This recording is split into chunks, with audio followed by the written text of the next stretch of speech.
नमस्कार। KP college की online क्लासों में आप सभी का स्वागत है, अभिनंदन है। कल हमने सुमित्रानंद पंत जी के द्वारा लिखी गई एक कविता वाणी का रसास्वादन किया था। वाणी एक सायावादी कविता है जो 1927 ईस्वी में लिखी गई। उससे अगली कड़ी में आज सुमित्रानंदन पंत जी के द्वारा ही लिखी गई कविता ताज को पढ़ेंगे। ताज कविता को सन 1935 ईस्वी में लिखा गया। सन 1935 ईस्वी में ताज कविता को लिखा गया और ये सन 1936 ईस्वी में लिखी गई उनका कविता संग्रह है युगांत, जो 1937 ईस्वी में लिखा गया। इस युगांत में ये ताज कविता प्रकाशित हुई थी। ताज कविता युगांत में प्रकाशित हुई और 1935 ईस्वी में इसे लिखा गया। यह एक प्रगतिवादी कृति है। कौन सी? युगांत। ताज कविता के माध्यम से पंत जी हमें ये कहना चाहते हैं कि जो ये ताजमहल है वह मुगल बादशाह, स्वर्णकालीन मुगल बादशाह शाहजहाँ की पत्नी मुमताज, बेगम मुमताज की मृत्यु पर उसकी कब्र पर बनाया गया एक विशाल भवन है जो शिल्प कला का एक अद्भुत नमूना है। तो उसकी मृत्यु पर, उसकी कब्र पर बनाया गया ये ताजमहल, और इतिहास इस बात का भी गवाह है, इस बात का भी प्रमाण है कि शाहजहाँ ने क्या कर दिया कि जिस कारीगरों ने इस ताजमहल को बनवाया था उसके हाथ कटवा दिए गए, हाथ काट दिए।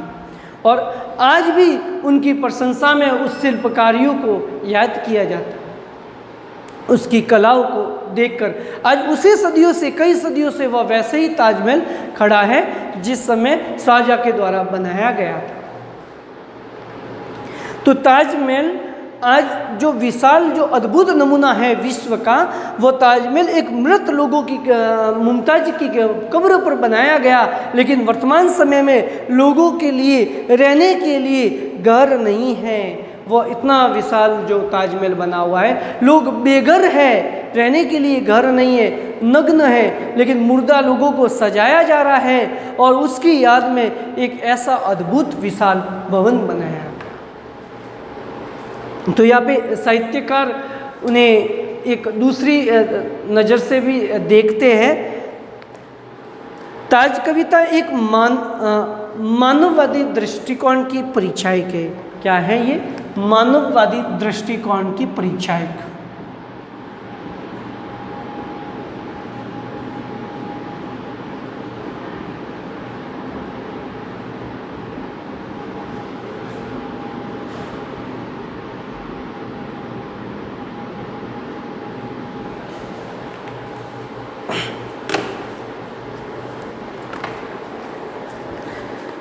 हाय मृत्यु का ऐसा अमर और पार्थिव पूजन, जब विष्णु निर्जीव पड़ा हो जग का जीवन। संग शोध में हो श्रृंगार मरण का शोभन, नग्न सुता तुर वासवीन रहे जीवित जन। हाय मृत्यु का ऐसा अमर अपार्थिव पूजन, अपार्थिव यानी अलौकिक। तो हाय मृत्यु का ऐसा अमर, जो विशाल, जो संगमरमर का भवन बनाया गया है, तो वो मृत्यु का ऐसा जो अमर है वह अपार्थिव, अलौकिक है, जो पृथ्वी का नहीं है। अपार्थिव नहीं, जो पृथ्वी का नहीं है या अलौकिक है, वह विशाल भवन जो अमर है, अपार्थिव है, वह पूजन है, उसको पूजा जा रहा है।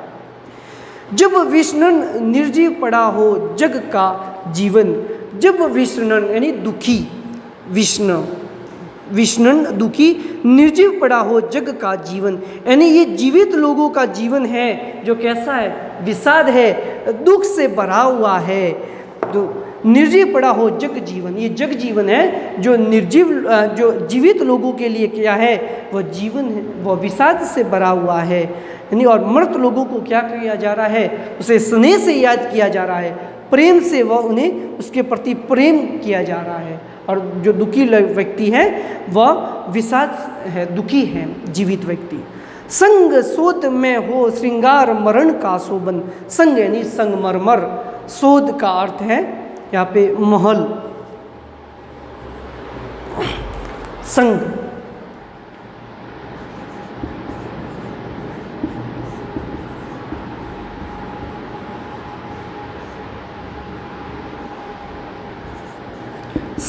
संगमरमर को कहेंगे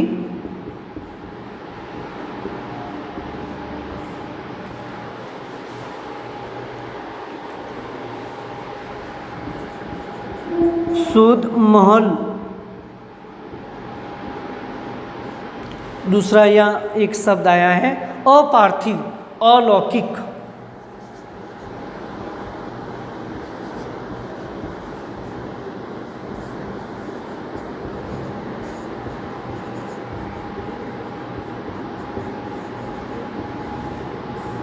अपार्थिव, अलौकिक।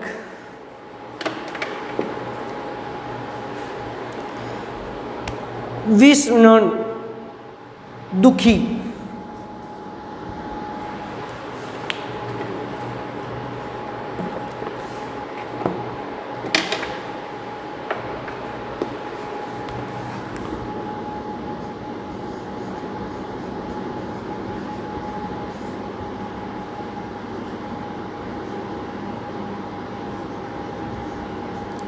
दुखी। तो ये मृत्यु का जो अमर अपार्थिव अलौकिक जो पूजन है, इतना बड़ा विशाल जो भवन है, जब विष्णन निर्जीव पड़ा हो जग का जीवन, और इस जीवित लोगों का जीवन कैसा है, विषाद से भरा हुआ है, और मृत के प्रति प्रेम स्नेह भाव से उसे याद किया जा रहा है। संग शोध में हो श्रृंगार मरण का शोधन, और संग शोध में हो, और वे संगमरमर का विशाल जो भवन बना हुआ है उसमें श्रृंगार मरण का शोभन, मृत व्यक्ति को क्या किया जा रहा है, उसे सजाया जा रहा है, संवारा जाता है। संगमरमर के इतने विशाल भवन में मृत लोगों को क्या किया जा रहा है, सजाया जा रहा है, संवारा जा रहा है। तो संग शोध में हो श्रृंगार मरण का शोभन, मृत व्यक्तियों को सजाया संवारा जाता है। नग्न सुता दूर वास विहीन रहे जीवित जन, नग्न सुता दूर, और वही जो जीवित जनता है, भारत के जो जीवित लोग हैं वह नग्न है, शुतातुर है, भूख से आतुर है, वासविन है, बेघर है, जिसके घर नहीं है। तो मृत लोगों को सजाया जाता है, संवारा जा रहा है, और वही दूसरी ओर जो जीवित लोग हैं वह क्या है, नग्न है, यानी पहनने के लिए कपड़े नहीं हैं। सुतातुर, भूख से आतुर है, भूख से व्याकुल है, और वास विहीन यानी बेघर है, रहने के लिए घर नहीं है। और मृत लोगों के लिए इतना अति विशाल जो भवन बनाया गया है, तो मुर्दा लोगों के लिए जो ये ताजमहल बनाया है, ये एक क्या है, उचित नहीं है। मानव ऐसे भी विरक्ति क्या जीवन के प्रति है, मानव ऐसे भी क्या विरक्ति है, विरक्ति यानी उदासीनता, ऐसी भी क्या उदासीनता रवैया है जीवन के प्रति है मानव, तेरा ये जीवन के प्रति ऐसा कैसा उदासीनता का जो रवैया अपनाए जा रहे हो, जो मृत व्यक्ति के लिए इतना अति विशाल भवन बनाया जा रहा है, और जीवित के लिए रहने के लिए घर नहीं है, पहनने के लिए कपड़े नहीं है, और खाने के लिए भोजन नहीं है, भूख से आतुर है, और मृत को सजाया संवारा जा रहा है। यहाँ पे वासविन बेघर, वास विहीन,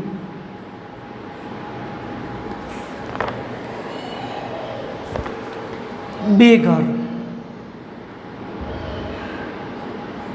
जिसके रहने के लिए घर भी नहीं है।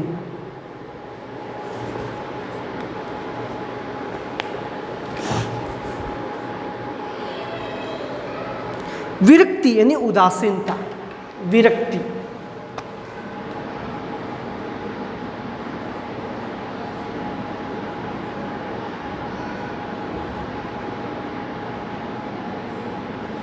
उदासीनता तो मानव जो ये मानव ऐसे भी विरक्ति, ऐसी भी क्या उदासीनता, जीवन के प्रति ऐसा भी क्या रवैया है। आत्मा का अपमान, प्रेत ओ साया से रति। आत्मा का अपमान, जीवित व्यक्ति का तो यह अपमान किया जा रहा है, आत्मा का अपमान किया जाता है। और प्रेत ओ साया से रति, रति यानी प्रेम, और भूतों से, मृत व्यक्ति से, मृतों के प्रेत की साया से क्या किया जा रहा है, प्यार और लगाव किया जाता है। रति, रति प्रेम।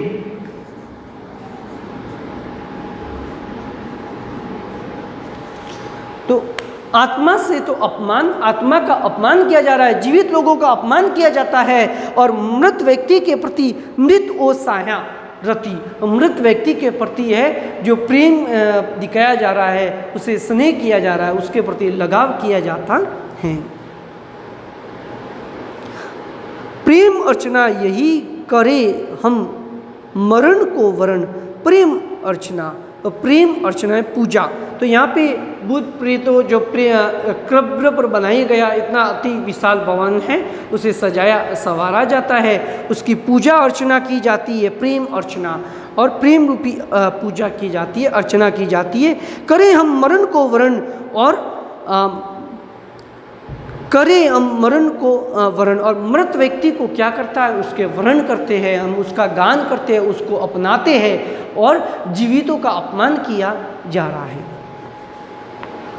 स्थापित कर कंकाल भर जीवन का प्रांगण, सबको दे हम रूप रंग आदर मानव का। तो स्थापित कर कंकाल भर जीवन का प्रांगण, यानी जीवित लोगों से उपेक्षा नहीं करनी चाहिए। तो स्थापित कर कंकाल, कंकाल भर जीवन का प्रांगण। तो ये स्थापित यानी कंकालों का जो ये भवन स्थापित किया है, जो ये और भर जीवन का प्रांगण, और जीवित लोगों के प्रति जो हमें क्या नहीं करनी चाहिए, इतनी उपेक्षा नहीं करनी चाहिए। मृत लोगों के कंकाल को आपने स्थापित किया है, और जीवित लोगों के प्रति जो उपेक्षा दिखाई जा रही है, ये उपेक्षा जीवित लोगों के प्रति नहीं दिखाई देनी चाहिए। सबको दे हम रूप रंग आदर मानव का, और मृत व्यक्ति के शव को, उसकी लाश को हम उसे सजाकर संवार कर उसे रूप रंग देकर और उसे आदर और मानव के समान, उसे जीवित मानव के समान सम्मान दिया जाता है। मृत व्यक्ति के रूप रंग, उसके शव को, उसके लाश को सजाकर उसे जीवित व्यक्ति के समान, जीवित मानव के समान उसे सम्मान दिया जाता है। मानव को हम कुत्सित चित्र बना दे सब का, और मानव को हम कुत्सित, कुत्सित यानी भद्दा,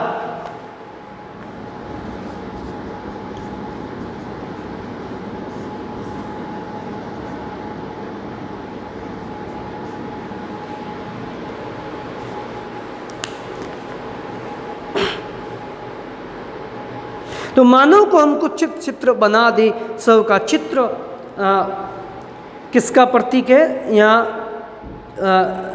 लाशों के लिए है। मानव को हम कुत्सित, और जीवित मानव को हम उसे क्या बताते हैं, बद्दा बताते हैं। और चित्र बना दे सबको, और जो चित्र है किसके प्रतीक, मृत व्यक्तियों के चित्र को ऐसा बनाते हैं सजाकर संवार कर जैसे कोई जीवित व्यक्ति हो। तो चित्र बना दे सब का, तो मानव को हम कुछ जीवित मानव को तो बद्दा बताते हैं, और मृत व्यक्ति का जो मृत का जो चित्र है, जो प्रतीक है, उसे बना दे सब का, तो उसे इंसान के समान उस सब को क्या बना देते हैं, हम मानव के समान उस लाश को बता देते हैं।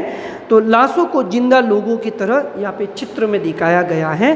यहाँ पे मानव को हम कुछ चित्र बना दे। यहाँ पे रूढ़िवादी सामंतवादी युग का प्रतीक है, ये रूढ़िवादी सामंतवादी युग का प्रतीक है, जिसके सम्मान में, मृत व्यक्ति के सम्मान में कोई स्थान नहीं होना चाहिए, मृत व्यक्ति को कोई स्थान नहीं देना चाहिए। तो यानी जीवित व्यक्ति को तो भद्दा दिखाया जाता है और मृत व्यक्ति के चित्र के प्रतीक को वो मानव जीवित के समान उसे सजाया और संवारा जाता है।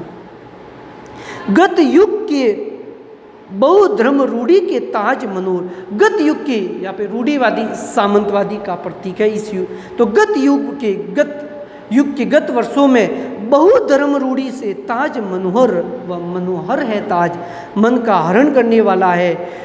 भूल गए हम जीवन का संदेश अनस्वर, अनस्वर कह सकते हो, अमर, अनस्वर।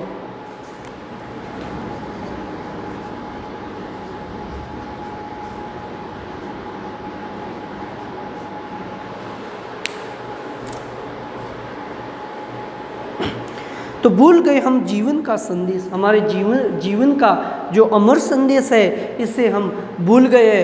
कवि कहता है मृतकों के है मृतक, मृतकों को मृतकों के पास ही रहने देना चाहिए और जीवितों के क्या है ईश्वर। यानी हमारी प्रवृत्ति इतनी बदल गई है कि जीवित से अधिक है मृत व्यक्ति को ज़्यादा क्या दिया जा रहा है, यहाँ पे महत्व दिया जा रहा है। मृत तो हम जीवित व्यक्ति की तुलना में मृत व्यक्ति से ज़्यादा प्यार किया जा रहा है, उसे ज़्यादा महत्व दिया जा रहा है।